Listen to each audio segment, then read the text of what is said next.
By the mid-2010s, indie horror was everywhere. Amnesia: The Dark Descendant had set the groundwork for atmospheric first-person horror. Slender: The Eight Pages proved that a simple idea could terrify millions. And Five Nights at Freddy's had exploded into a full-blown cultural movement. With horror games becoming a content mine on YouTube, developers were experimenting with new ways to scare players and audiences watching them online.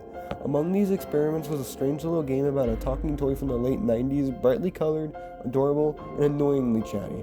But with something sinister lurking beneath the surface.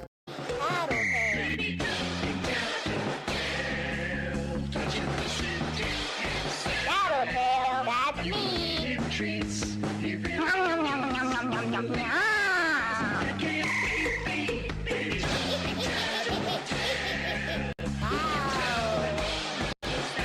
Mama's coming! Play on, please.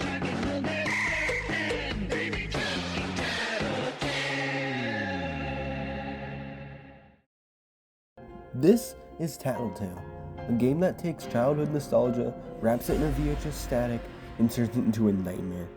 This is also the part where I tell you that gameplay that you're going to be seeing is not going to match up to what I'm saying because I'm lazy and don't want to edit that far. Maybe in the future. To understand Tattletail, we need to look at where indie horror was back in 2016. Five Nights at Freddy's had just wrapped up its original tetralogy, with FNAF's sister location launching in late 2016. Layers of Fear and Outlast 2 demos were floating around, focusing on psychological scares. Players were primed for something short, replayable, and YouTuber friendly. That's where Tattletail landed. It was a 10-hour it wasn't a 10-hour campaign, it was a tight 2-hour horror story designed to be experienced multiple times. Perfect for streamers and perfect for the bite-sized horror attention span of all time. Let's talk story now. The game begins on December 20th, 1998. You play as a nameless child in a suburban home. Your parents are asleep, but you sneak out at night to go into the basement and find your early Christmas present, or not early Christmas present, more like a present you shouldn't have even found yet. You soon find the gift under a tiny little tree in the basement on top of the washing machine. Inside is a baby Tattletail, a Furby-like talking toy. It's cute, cheerful, and always talking. Like, always talking. And at first, it just feels like a fun, silly little toy. But it becomes very clear that the toy is not annoying sometimes. It constantly needs attention, feeding, grooming, charging, and if you don't meet its needs, it makes noise. Lots of noise. That's where Mama comes in. Mama Tattletail is a bigger, scarier version of the toy with glowing red eyes and a haunting presence. Mama hunts you down if she hears too much noise, stalking from the shadows and appearing with sudden VHS distortion. Across the nights leading up to Christmas Eve, you're tasked with caring for the toys, cleaning up after them, and eventually helping them trap Mama in a VHS tape for a ritual. On the surface, it's a creepy toy story, but the hidden lore in VHS tapes you can collect paint a darker picture about the company that made Tattletail, and why Mama exists at all.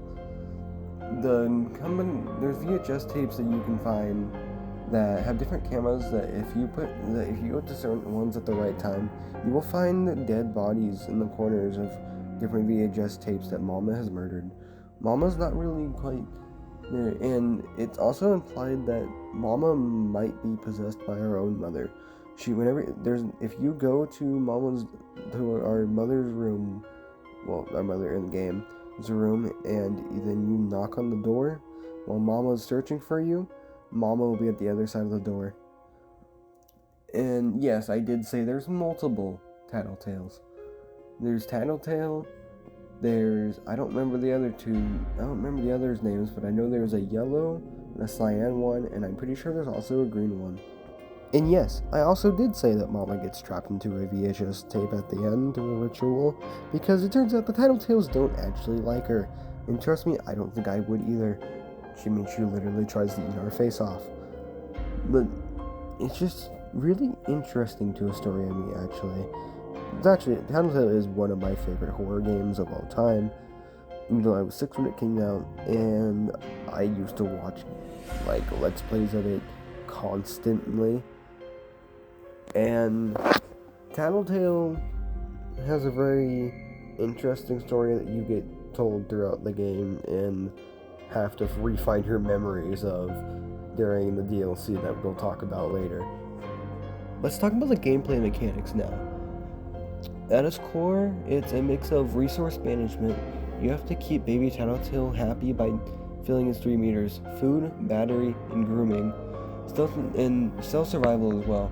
Mama is attracted to noise. That means that recharging your flashlight, making too much noise, can all put you in danger, as Mama is really attracted to such noises like this. Also, Tattletail's constant feed me, or other things. There's also randomized events. Each night, different events can occur, adding replayability. What makes this interesting is the constant tug of war.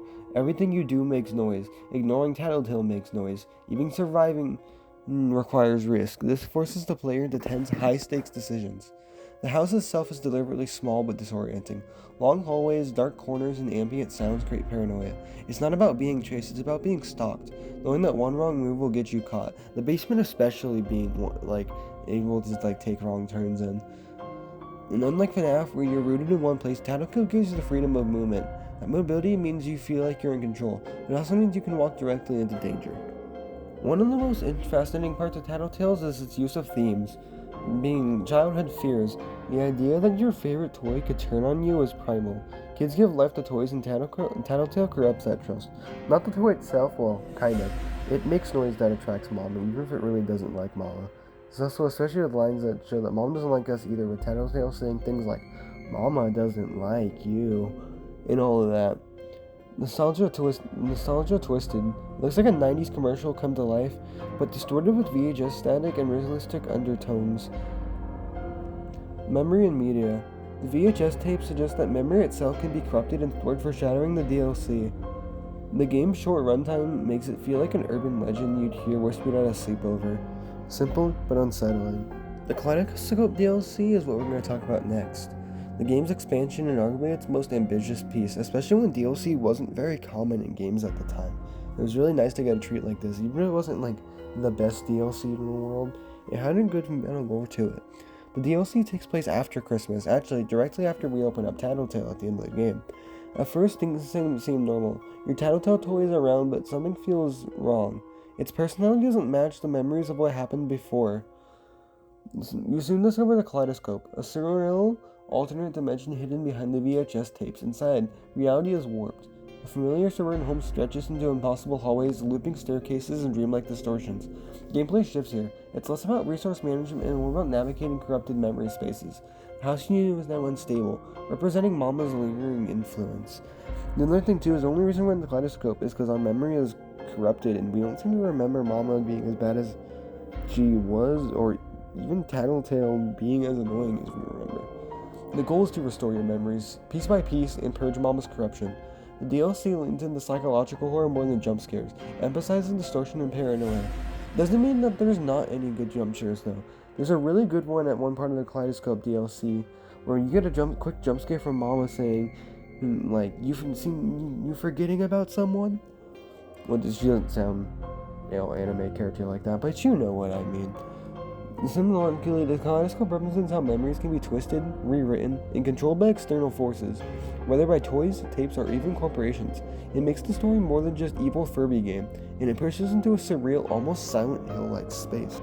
What about community reactions and theories, though? When Tattletail released, it quickly became a favorite among YouTubers. Markiplier, Jacksepticeye, and others covered it, helping the game gain traction.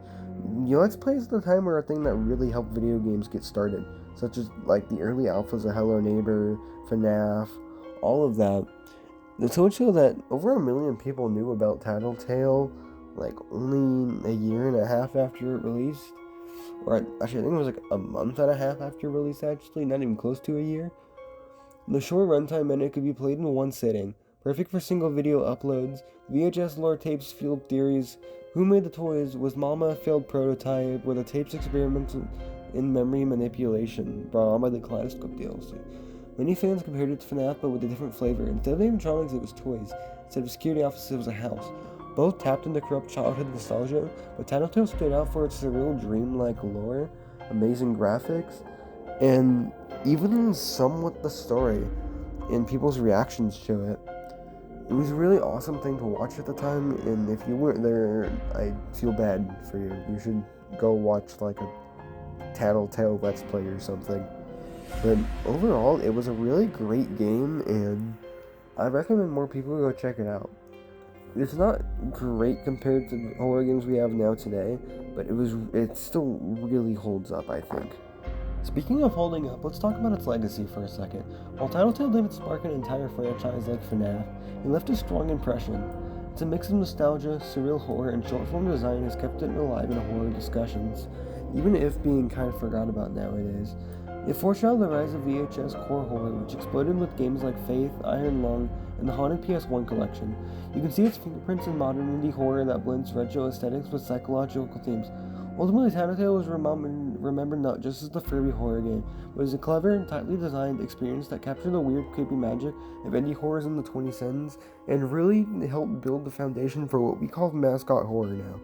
So that's the full story of Tattletail, a short but unforgettable indie horror that twisted childhood nostalgia into nightmare feel.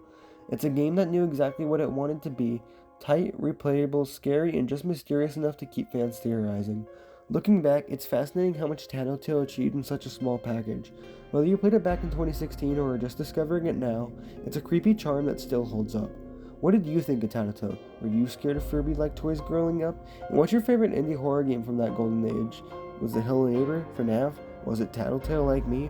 Let me know in the comments. And if you enjoyed this retrospective, don't forget to like, subscribe, and check out my other deep dives in the horror that I'll be making, or even have made, such as the one with Hello Neighbor.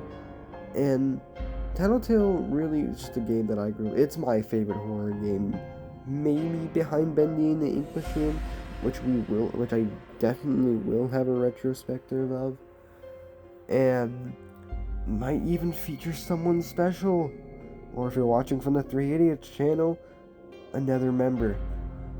Tattletail really, and also this wasn't during a time that everyone was desperate for lore, so we didn't have anything like the Hello Neighbor like MatPat tweets wanting to be like dissected frame by frame. It was just a fun game for everyone to play, and I really appreciate it for that. So yeah, remember to like, subscribe. This has been DB Nero here. Thank you for watching.